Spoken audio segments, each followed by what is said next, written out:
नमस्कार. मी डॉक्टर रजनी पत्की. आपण पाहत आहोत श्री विष्णू पुराण द्वितीय अंश अध्याय 3. काल आपण 25व्या श्लोकापर्यंत आलो होतो. त्याच्यामध्ये देव या भारतभूमीची किती स्तुती करतायत हे आपण पाहत आहोत. ते पुढे म्हणतात की माहिती नाही आपण स्वर्गामध्ये आलो आहेत, खरं आपलं पुण्य खूप आहे म्हणून, पण ते क्षीण झालं की आपण कुठे जन्म घेणार आहे हे काही सांगता येत नाही. पण भारतातला मनुष्य धन्य आहे, कारण तिथे जन्म घेतला की त्यांच्या इंद्रियांच्या शक्तीमध्ये कधीसुद्धा हीनता येत नाही, ते सक्षम राहतात. त्यामुळे देवांनासुद्धा भारतामध्ये जन्म घ्यावासा वाटतो. आणि संतांनी पण आपल्या सांगितलं आहे ना की या भूमीमध्ये नामस्मरण हे इतकं महत्त्वाचं आहे की देवसुद्धा त्याच्यासाठी इथं येतात, कारण ती सगळ्यात सोपी उपासना सांगितली आहे. असो, पुढे पराशर ऋषी सांगतात की हे मैत्रेय, अशा प्रकारे 1,00,000 योजन विस्तार असणारा नववर्ष विशिष्ट असा हा जंबूद्वीप जो आहे त्याचं वर्णन मी तुला संक्षेपाने केलं.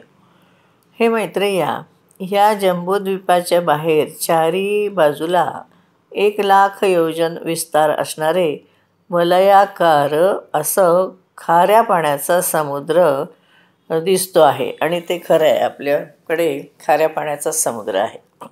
असो, या ठिकाणी दुसऱ्या अंशामधला हा 3रा अध्याय संपला.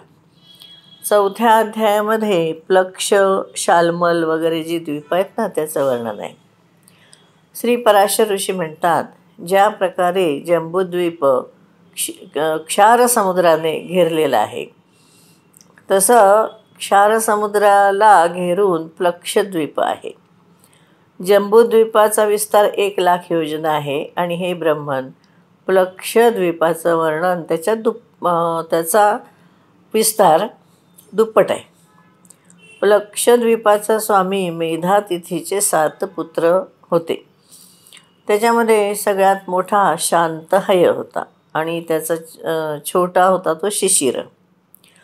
त्यानंतर क्रमशः सुखोदय, आनंद, शिव आणि क्षेमक आणि 7वा ध्रुव होता. हे सगळे प्लक्षद्वीपाचे अधीश्वर झाले. म्हणजे त्यांना जी देश वाटून दिले होते त्याचे ते अधिपती झाले. पहिला जो आहे तो शांतहय वर्ष, दुसरा शिशिर वर्ष, तिसरा सुखोदय वर्ष, नंतर आनंद वर्ष, शिववर्ष, क्षेमक वर्ष आणि ध्रुव वर्ष. त्याची मर्यादा निश्चित करणारे 7 पर्वत आहेत. हे मुनिश्रेष्ठ, त्यांची नावं अशी: गोमेद, चंद्र, नारद, दुंदुभी, सोमक, सुमना आणि 7वा वैभ्राज.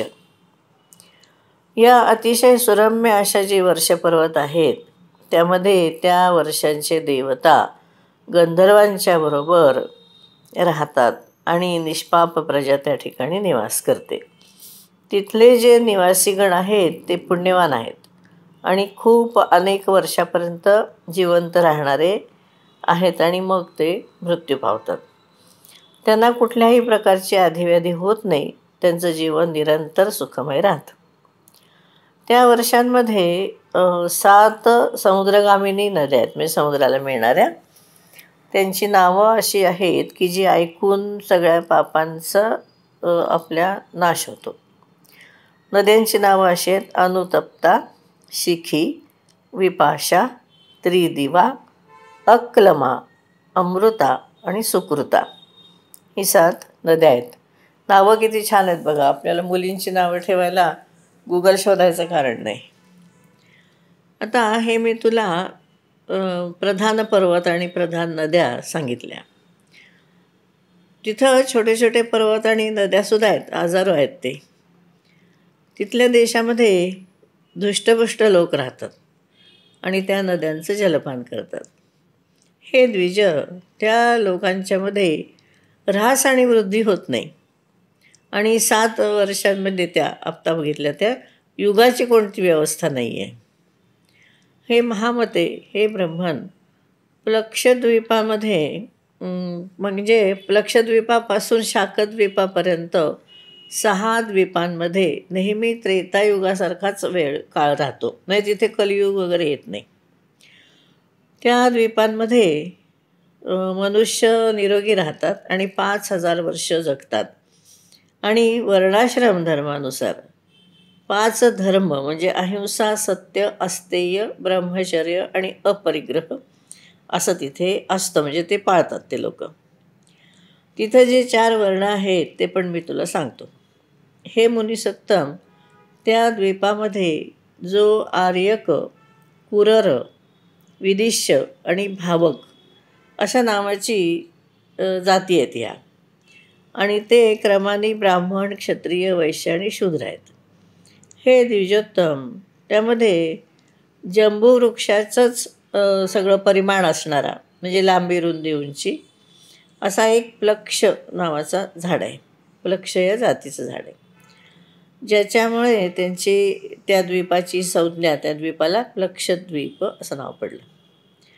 तिथे आर्यकादी जे वर्ण आहेत त्यामध्ये त्यांच्यापासून, म्हणजे ते सगळे वर्ण जगतस्रष्टा, सर्वरूप, सर्वेश्वर भगवान हरीला सोमरूपाने यजन करतात, त्याचं यजन करतात, म्हणजे त्याचा यज्ञ करतात सोमरूपात धरून.